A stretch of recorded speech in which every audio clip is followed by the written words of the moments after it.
एक आदमी बस अपनी पत्नी की एक सुंदर फोटो खींचना चाहता था, लेकिन अगले ही पल उसकी पत्नी ने देखा कि उनके पीछे थोड़ी ही दूरी पर एक मादा शेरनी खड़ी है।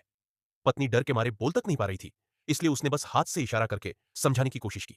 पति कुछ समझ नहीं पा रहा था, पर जैसे ही उसने पीछे मुड़कर देखा, उसका दिल डर के मारे धड़कना बंद होने को था।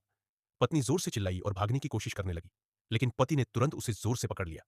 असल में अगर जंगली जानवर की तरफ पीट करके भागा जाए, तो वह उसके शिकार करने की प्रवृत्ति को जगा देता है। इसलिए जिंदा बचने के लिए अब उन्हें अपने डर पर काबू पाकर शेरनी की आंखों में आंखें डालकर डटकर खड़ा रहना था। धीरे धीरे दोनों मादा शेर की तरफ बढ़े। शुरू में तो पति को लगा यह तरीका काम कर रहा है, लेकिन अगले ही पल डर से कांपते हुए दोनों जमीन पर लेट गए और हिलने की भी हिम्मत नहीं हुई। अब शेरनी धीरे धीरे उनके पास आ रही थी। पति ने फौरन सुझाव दिया कि मरा होने का नाटक करे।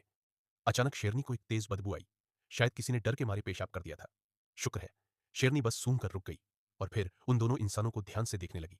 तभी पत्नी ने न जाने क्यों अपना सिर उठाकर शेरनी की आंखों में झांक लिया। पति उसे रोकना चाहता था, लेकिन तब तक बहुत देर हो चुकी थी।